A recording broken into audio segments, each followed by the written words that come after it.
வணக்கம். புட்டு மாவு குழைக்கிறது காட்ட போகிறோமா, குழைச்சி அவிச்சு காட்ட போகிறோம். அரிசி மாவை ஒரு பாத்திரத்தில் எடுத்துக்கணுமா. அரிசி வறுத்த மாவு, ரெட் ரைஸ் வறுத்து வச்ச மாவு,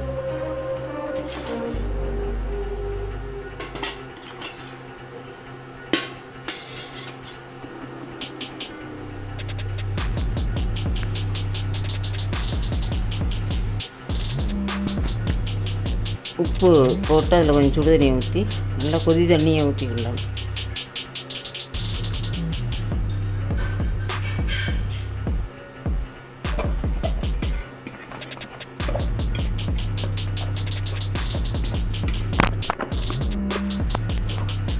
சுடு தண்ணியை ஊற்றி கிண்டிட்டு இந்த மாதிரி கையிட்டே ஊற்றி விட்டுடலாம்.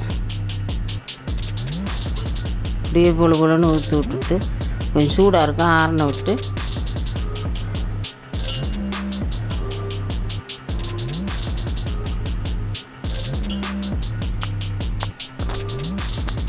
இப்படி ஊற்றி விட்டுட்டு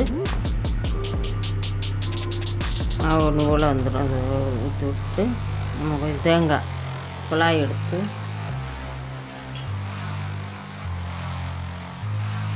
தேங்காய் நல்லா உண்டனா போட்டுக்கலாம். புட்டு வாசமாக இருக்கும்.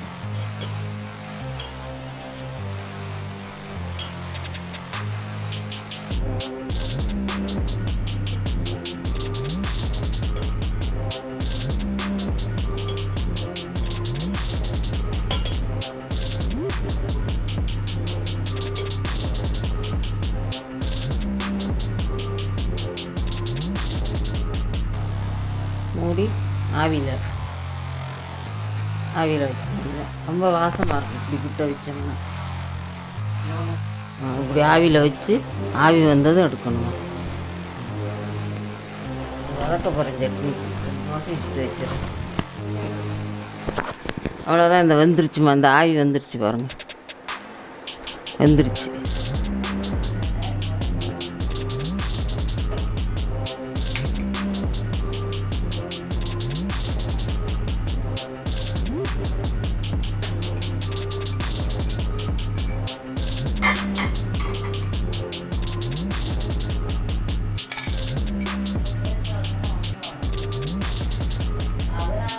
இவ்வளோதாம்மா, அவிச்சு எடுத்தாச்சு. இது நல்லா சாப்பிட ரொம்ப நல்லாயிருக்கும்.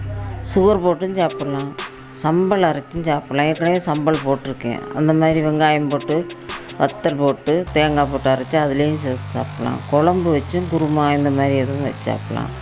மீன் குழம்பு வச்சும் சாப்பிட்லாம். எல்லாத்துக்கும் டேஸ்ட்டாக இருக்கும், நல்லாயிருக்கும். செஞ்சு பார்த்துட்டு